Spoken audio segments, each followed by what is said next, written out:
आता सध्या तुम्ही कुठून आलाय, कशासाठी आलाय, याच कारणाची. कोणत्या कारणाची आला? हरी कीर्तन ढवळिले जने, किंवा आनंदाचा तो ही भजन पुरविती आणि मग श्रीकृष्ण हृदयी आनंद देते. म्हणून आम्ही कुठून आलोय? तुकोबाराय म्हणतात, अरे भल्या म्हणतात, जे गोकुळ आहे ना, जे सुख आहे ना, ते वैकुंठातलं आहे. आणि म्हणून वैकुंठातून तुम्ही मृत्यूलोकी आलेला आहात या सुखाच्या ज्ञानासाठी. काय सुख आहे याच्यात? काय सुख आहे? आता इतकी वेळ नाही तुम्हाला अति अध्यात्मातून जायला. आपल्यापैकी ज्या नारायणाने जन्म दिलेले आहेत, पोंदे, तुमच्या भागात काय म्हणतात? झाड. झाड. पोंदा म्हणजे उगलेलं झाड. हे झाड देवाने निर्माण केलं. फळ किती खाल्ले झाडाने?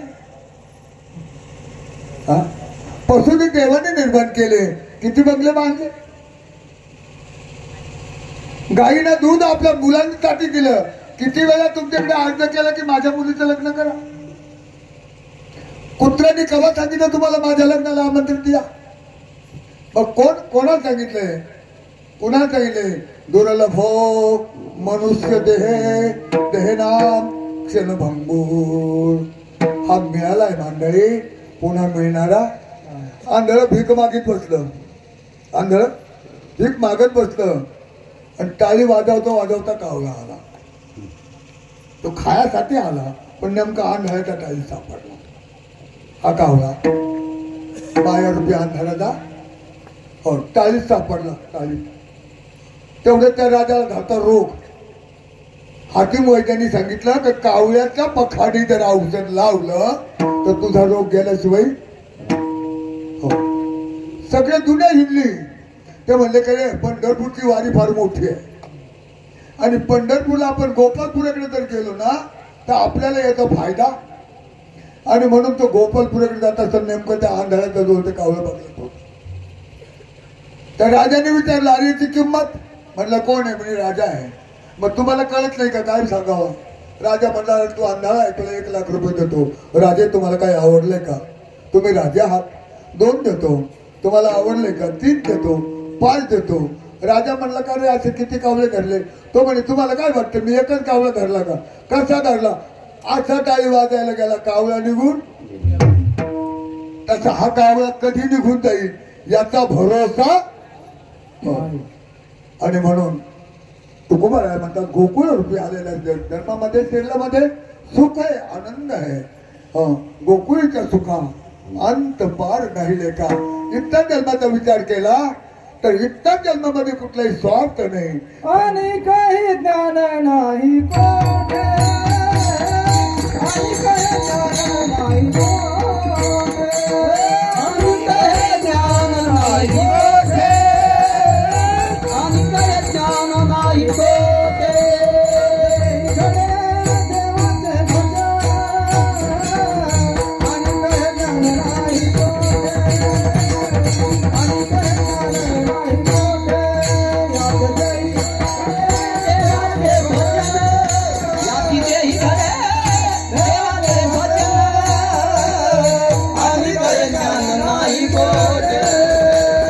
आणि काही ज्ञान नाही कोठे.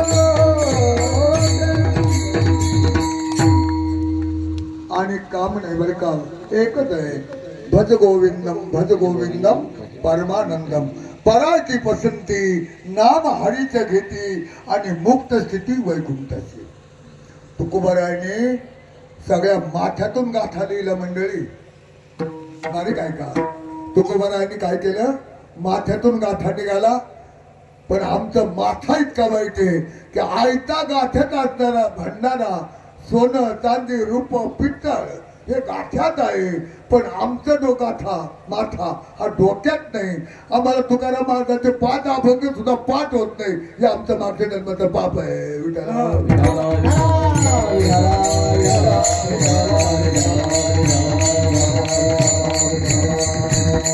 आणि म्हणून अंत बाल नाही लेखा. का नाही? बाल कृष्ण नंदा घरी. बाल कृष्ण नंदा घरी. काय नंदा घरी येऊन केलंय आनंदाला त्या बाया पाहणं दुपारी 1:45 वाजता तयारी करायचा आनंदाला 1:45 ला चला ग शिवमहापुराण कथा चालू होईल आपल्याला ऐकायला मिळायला पाहिजे. काळजी करू नका थोड्या दिवसात तुम्हाला भाकरी बांधायचं आहे आणि त्यांनी टाळ कीर्तन करायचंय कारण भरती त्यांची वाढली आणि ज्याचं मतदान जास्त आहे तर राजा त्याचाच होतोय.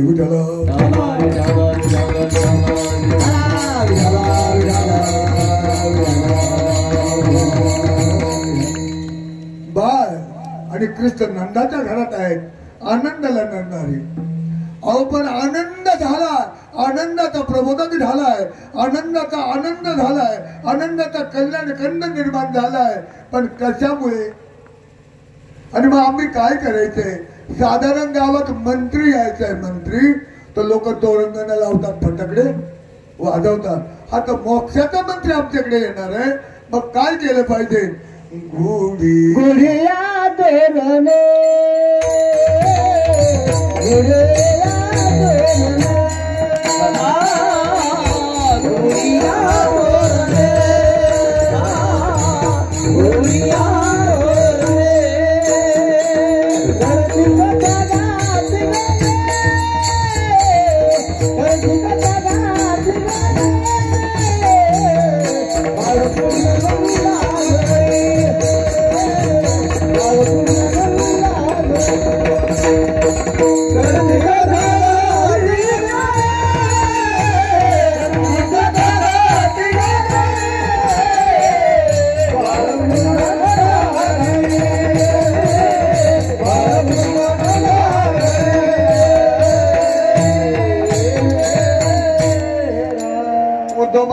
दोन गुढ्या उभारल्या दोन उत्तम पैकी आहे गुढिया तोरणे कागदाचे नव्हे अभ्यासाचा अभंगाचं चिंतन करताना मनाची निग्रहता ठेवा अभंग आपल्याला वाट दाखवेल.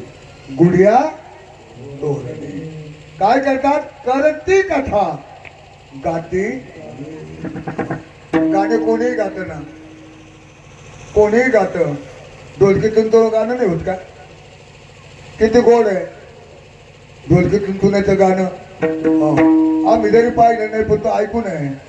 ज्या वेळेला ते नाच्या लोक नाच्या बाय म्हणतात तर तुमच्या समोर आलो काय दाखवतात तो तुम्हाला तोंड दाखवतात का पाठ दाखवतात बोलत ना बोलल्याशिवाय कळणार नाही.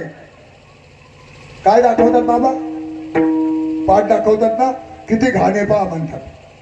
पैसे काढून लोक घाट पाहायला जातात आणि फुकट कीर्तन तिथे येत नाही.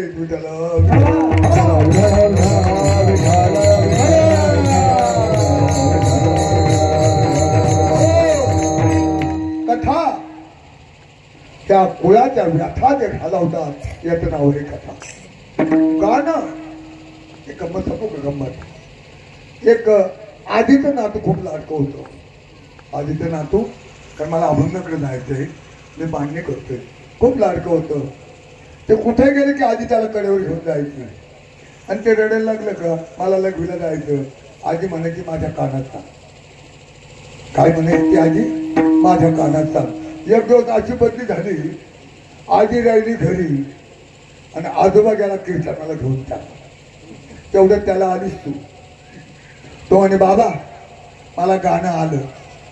तो म्हणे अरे गप ना शिकून बाबा बोलवलाय उद्धव तरी गाणं आलं का पण त्याला काही तिला घ्यावं ना.